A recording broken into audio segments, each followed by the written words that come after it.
Hey there, thanks for clicking this video. Before we begin, I wanted to thank this video's sponsor, Raycon. Raycon makes high-quality Bluetooth earbuds. They're sleek, comfortable to wear, and sound great. I myself use the everyday E25s. They come with this cool little case which makes it easy to charge them and transport them around. And they last a long time off a single charge, about 6 hours or so. And it's a good thing they last that long. It gives you plenty of time to listen to amazing video game soundtracks, like, say, all of the music from the Final Fantasy VII Remake. Oh, wait, hold on, that's not right. There we go. Much better. And they're easy to make comfortable because you can customize it for whatever fit you need. Use the link in the description below or go to buyraycon.com/ProJared for 15% off. Take me away, Andrea. Hey everyone, I just finished a full playthrough of the Final Fantasy VII Remake. I know it's weird to talk about the remake before I got to making a video on the original Final Fantasy VII for the PlayStation 1, but this is what's on everyone's mind and I wanted to get my thoughts out there before I forgot all of them. The PS1 Final Fantasy VII video is coming along smoothly, but I didn't want to miss out on getting a remake review out while I could. So I hope you don't mind the more casual, freeform thought process as I discuss it. Don't worry, I'll say clearly when I get into spoilers because, hoo boy! Do we need to get into spoilers? I'll start with the stuff I thought was really good, then the things I didn't enjoy as much, and then the spoiler story stuff. Real quick, I wanted to mention that if you wanted to see me play through it, I did so live over on my Twitch channel where I stream 5 days a week, including all the Final Fantasy games. And you can always watch my stream archives, plus original Let's Play videos 7 days a week over on my gameplay channel, ProJared Plays. So please watch and subscribe over there, please. Okay, self-promotion over. So, Final Fantasy VII Remake, I felt, was overall very positive. Obviously, the game looks amazing graphically. All the character models are great. The reimagined locations are really, really cool, especially getting to see what daylight in Midgar is like. Speaking of, as stated before, it really is just the Midgar section of the original game. That said, there are lots of new areas that expand Midgar entirely and additional side quests that didn't exist before. I still had a playtime of 40 hours, whereas in the original game it took maybe 6 hours to get out of the city. So there's still plenty of game here to enjoy, plus replay options. It's worth its price point in that regard at least. I also found the game, as a whole, fun to play, especially with the combat system.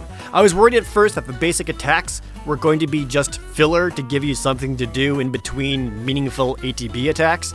I'm glad it's a little bit more than that, as the final swings are much harder hitting, and for certain enemies, where you hit them matters. With every single character playing vastly different than each other, switching between any of them for even basic attacks was really fun. I found Barrett to be the least interesting to play as, but I didn't find him unfun to play. All of them having their own mechanics to play with was a vast improvement over the original and easily kept things fresh. Cloud was certainly fine to play as, but damn if it wasn't energizing to switch to Tifa's lightning-fast ass beatings. And sometimes, swiftly tossing out magic with Aerith was a completely different and fun way to play.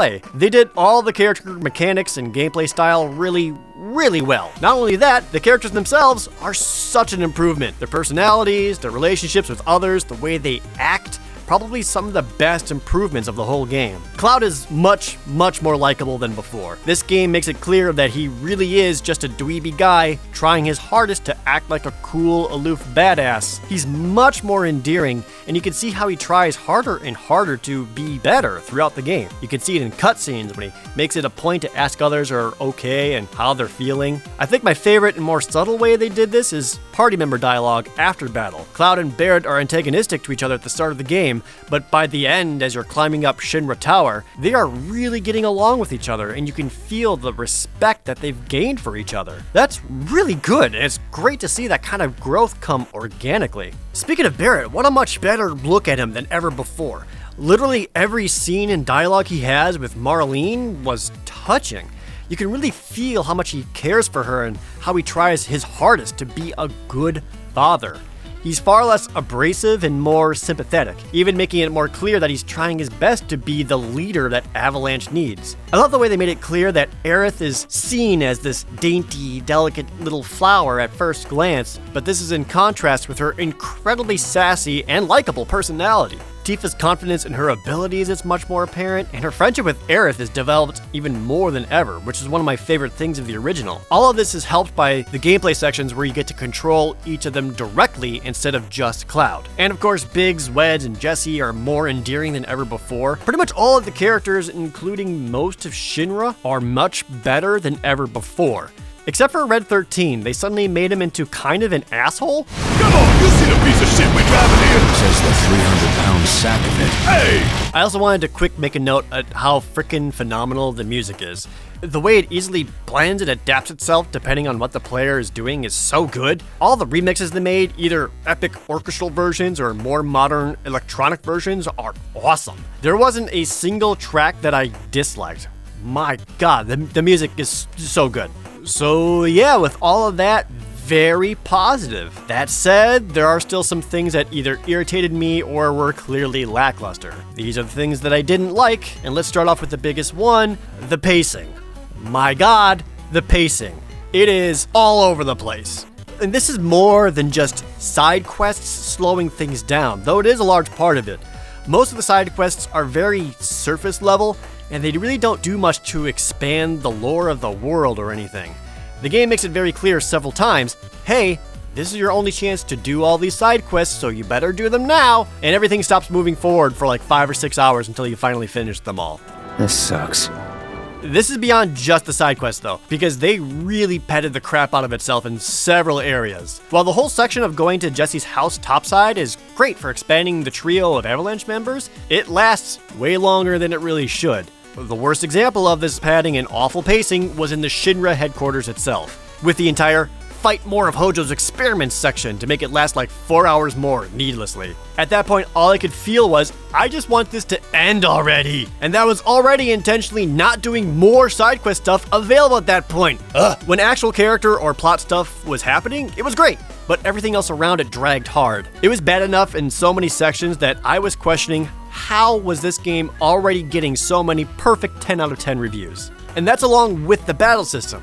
For as much as I enjoyed the actual combat, I had enough irritations in it that I eye-rolled more often than I should ever have to. The main thing being how utterly worthless how your party members are when you don't play as them. Their ATB bars don't fill as much when they're not controlled, and you cannot rely on them to make smart decisions. For example, why is it whenever we fight an enemy, Aerith, who exclusively uses ranged magical attacks, feels the need to run up to the target and stand 4 feet away to attack instead of being as far away as possible? The amount of times I've had to heal her for always getting her ass kicked by acting like an idiot made me feel like I was doing something wrong, when it turns out the AI companions are just dumb. More often than not, I would look over at the other party members and all they were doing was just standing there blocking nothing instead of actually attacking or doing anything helpful. Any kind of AI behavior options that you could have tweaked would have been amazing, but I can only talk about what it is and not what it isn't, and what the AI is not great.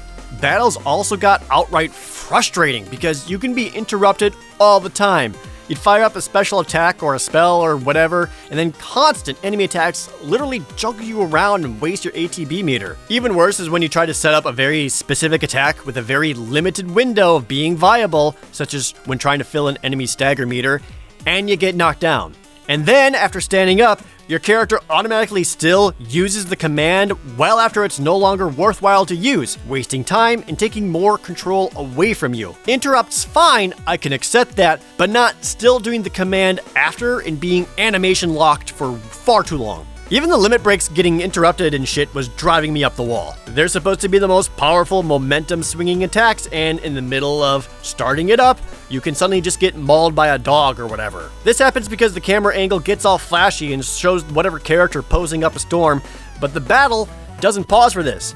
Everyone else is still moving and doing whatever they want. This also means because you're too busy being all anime, enemies will sometimes just move out of the way and you completely miss with a limit break. The stagger meter returning from Final Fantasy XIII is better implemented here, but this still results in several enemies, even common ones, becoming hit point sponges at times. It's most noticeable when you go into a boss fight or fight something new, scan it, and then realize, oh, oops, I don't have that specific magic materia equipped for its stagger weakness. Or sometimes it just says, man, who knows? Those are my main complaints. Again, while frustrating, I still had fun playing it and wanted to see it to the very end. I never got bored and loved all the customization with the different weapons and powering them up and all the materia. Of course, there's also everything they did with the story, so at this point, I'm going to get into spoilers. If you want to avoid them, click to this point in the video and you'll be clear. For everyone else, here's your final warning. 3, 2, 1. What the fuck was that ending? Careful now. Holy shit, what? Zack is alive? Nothing is the same anymore? For those that don't know, something new throughout the whole game are these ghost things called whispers. It's revealed that they are essentially spirits of the live stream or something that interfere with things so that the story and plot happens exactly how it's supposed to, in air quotes. For example, they save Aerith from dying before she's supposed to, and when Sephiroth kills Barrett, which first off, holy shit, that was shocking, they bring him back to life because he isn't supposed to die. The game ends with you destroying all the whispers, so now anything can be different and change. They state so as much by saying the unknown journey will continue in future installments. So who knows what will happen? Like say, I don't know, Zack actually survives? On the one hand, I think this is cool because they can remake the story in a way that's better, different, more enjoyable. There is a lot of dumb in the original game and plenty of fat that can be trimmed, and this opens them up to being able to do that. This also gets me excited for people who love the original game because now it can be entirely new for us too. We don't know what to expect. Things can be new, fresh, exciting. What a good way to reward fans by taking what they know and still being able to surprise and delight them. On the other hand, this is clearly going into an alternate timeline. It's why Stamp the Dog is an entirely different breed and has a different hat compared to what you've seen throughout the whole game. So this raises the question, what's canon now? What's the real story that we all know, love, and accept, especially now that there's 2 universes of it with the exact same characters? The original one had decades of expansion and embellishment with numerous extra stuff like Crisis Core, Dirge of Cerberus, Advent Children. So now should we just forget all of that because this new story is the only one we should care about, or what? Should we just pick and choose what we consider canon and shun everything that we don't like? Maybe it's too early to tell since the whole story isn't complete yet, but I certainly feel conflicted about it. I don't think I'll have a definitive answer on this until the rest of the series is complete. Also, a lot of this game's plot and story beats are basically reliant on knowledge of the original game. All of Cloud's memory fizzles from the original game are instead replaced with flash forwards of events in the original story, and if you don't know them from playing the PS1 game, they mean nothing to you. The same goes with how much they showed Sephiroth throughout the whole game. He's built up as being this fearsome enemy and to be scared of him, and he keeps appearing, but in reality, without the context of the original game, he's a completely vapid character and is evil because you were told over and over he is evil instead of being evil. The use of Sephiroth is entirely on reputation alone instead of any actual development within the game itself. The final fight with Sephiroth is awesome though. I love the way more party members showed up to join in as it goes on. It was the perfect way to make a final battle climactic, well-paced and exciting. I love that final fight, even if everything leading up to it with the whispers leaned really hard into Kingdom Hearts territory. Also, these 3 whispers with the fist, sword, and gun, these are absolutely Whisper Tifa, Whisper Cloud, and Whisper Barrett trying to stop themselves from changing the timeline, right? And Aerith is also a whisper and already dead or something and is aware of her own fate, which is why when Marlene touched her, she shushed her to be keeping the secret, and also why she could connect with Red 13 and suddenly he knew everything about whispers and visions or whatever. I have a lot of my own theories about what's going on and where it could go, but still, I'd rather have the rest of the pieces of the puzzle before trying to dissect it all. Alright, spoilers over. So yeah, Final Fantasy VII Remake is pretty great. Probably the best modern Final Fantasy game outside of Final Fantasy XIV since, what, Final Fantasy 12? 10? It's a great game. The big thing that I get asked a lot is it still worth playing the original or should they just stick with the remake? And I thought about this a lot, and I think I can safely say you should definitely still play the original game. Too much of the remake relies on previous knowledge that is only in the PS1 version, especially with the ending, and the PS1 game is still a complete story. The remake doesn't feel complete by design, and it seems like it's even more important to know what the original story is like before continuing the remake, to say the least. I think the remake does the characters way better, showing their personalities and relationships, but too many things won't make sense to you without the context of the complete story of the original. And the PS1 game is still fun to play, so it's still worth to look back at. Character stuff was excellent, the combat was very fun, still had a few too many irritating things for it to be frustration-free, and the story is great and well presented, but the pacing of it all really kills the enthusiasm for it too often. That said, still a great game, and an easy recommendation, especially to fans of the original. Final Fantasy VII Remake earns a 9 out of 10. Life can be hard, it can be bitter, but we can make it oh so sweet. Here at the Honeybee, in every moment is a treat.